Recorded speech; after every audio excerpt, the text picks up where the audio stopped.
Hello everyone! Unfortunately, we can't come to the site to talk with you all, so we can only share our work with you via video.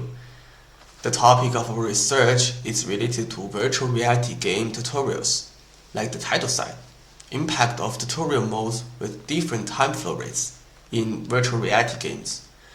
And I will explain this in more detail in the follow-up content. According to statistical forecasts, the size of the global VR market will grow significantly in the coming years. Games, as one of the main applications of VR technology, have a huge market potential.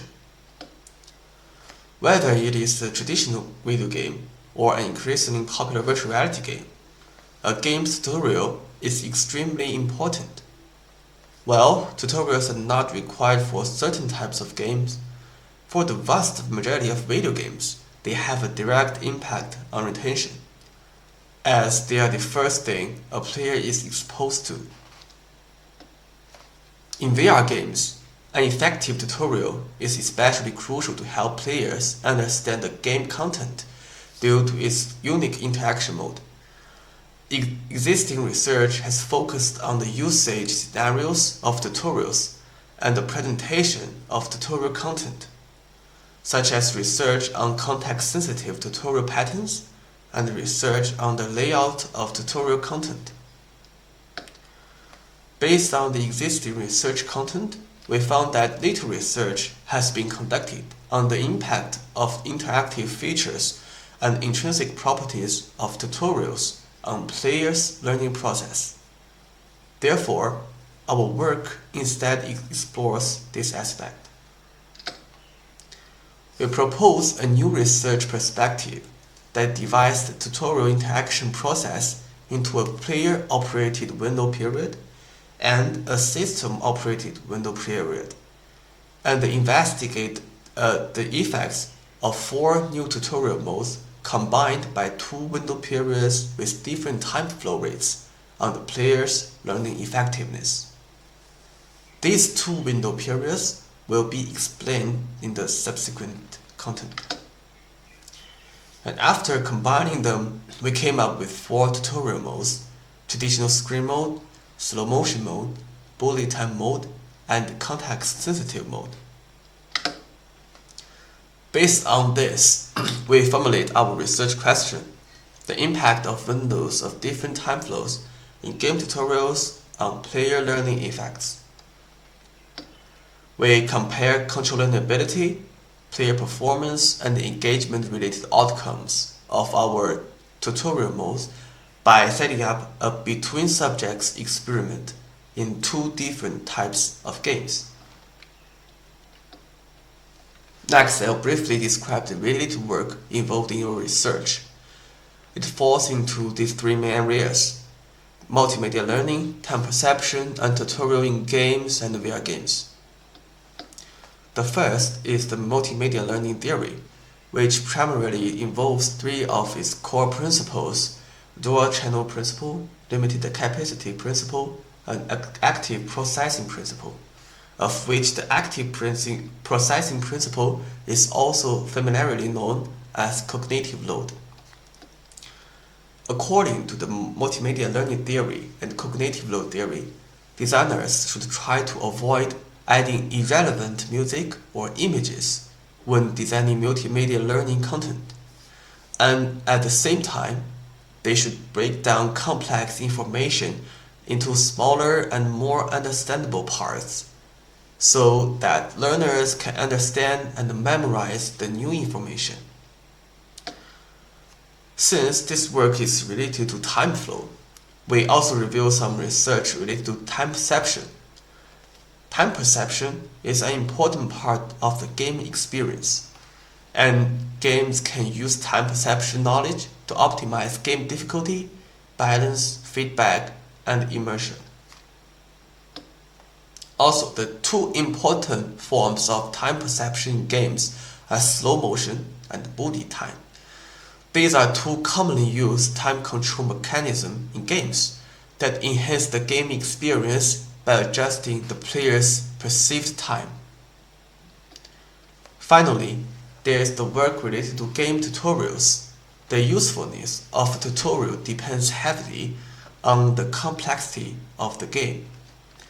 In virtual reality games, context sensitivity is an effective tutorial model to enhance player motivation and engagement. Of course, the game genre is also a very important influencing factor to interface when designing tutorials. Next, I'll introduce the window period in the game tutorial. In the traditional HCI field, the interaction process between the user and the computer looks like this. But in game tutorial, the interaction process between the player and the game system runs like this, begin from task and end by feedback. And after comparison, although the interaction sequences are different, we can find that both interaction processes are composed of two interaction parts. The user-operated part, which requires input and feedbacks from the user, and the system-responsive part, which requires the computer system to process and output the display content. Based on this, we divided the interaction process of the game tutorial into a system window in which the system generates the exercise content and responds to the player's input, and a user window in which the player inputs signals and receives system feedback.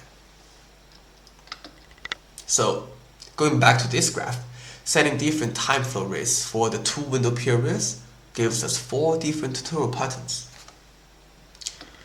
And next we will look at video. This video will help us better understand the difference in time flow between these 4 tutorial modes.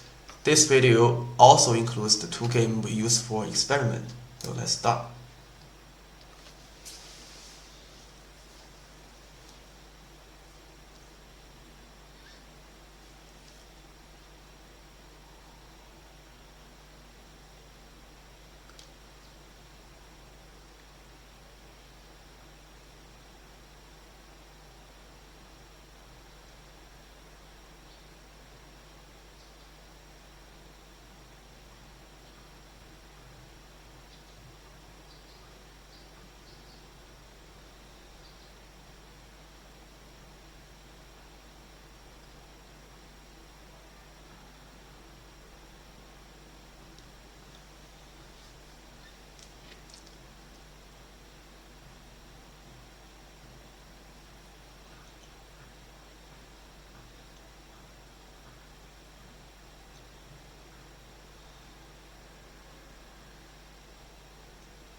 So this is the end of the video. And next, I'll introduce our research methodology. Our research question is the impact of windows of different time flows in game tutorials on player learning effects. We use the tutorial mode as the independent variable, and we use the control learnability, player performance, and engagement related outcomes as dependent variables. Based on the research questions, the following hypotheses were formulated from hypothesis 1 to 3. And we conducted a between subjects experiment in which each participant was randomly assigned to one of the groups. Each experimental group had about 15 participants in the experiment, and each participant was required to play a rhythm game and a parkour game successfully. Participants filled out a pre-test questionnaire before the start of the experiment, and a post-test questionnaire after they had finished playing both games. And for analysis, for control learnability and engagement-related outcomes, we used multivariate ANOVA. For player performance, we used one-way ANOVA. Finally, as show the experimental results and conclusions of this work. Through the results, we can find that in Pen's competence section, the slow motion mode is significantly higher than the context-sensitive mode in the parkour game. And in the control part of Pen's, we found that bullet time is significantly better than the traditional command screen in parkour games. And in the rhythm game, it is the bullet time mode that's significantly higher than the traditional screen mode. And in the control part of Pen's, we found that bullet time is significantly better than the context-sensitive in rhythm game. In the IMI I4 section, we found that the bullet time mode significantly exerts less effort compared to the context-sensitive mode in parkour game.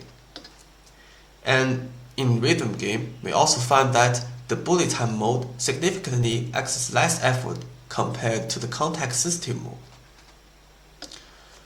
For the cognitive load section, bullet time was significantly lower than all the other three tutorial modes.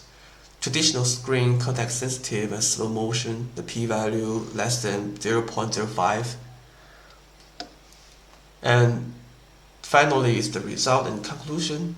For strong continued games, bullet time can be an effective means of reducing the player's mental load and effort level. It can be argued that keeping the user on track and reducing the speed of system activity can help the user understand the tutorial content better. While slow motion's performance in some aspects of the game appears to have a similar effect, but the data is insufficient to support its significance. Future work could increase the sample size to further test the effect of different time flow rates on players' gaming experience. And thanks so much for listening, and if you have any questions, please feel free to ask.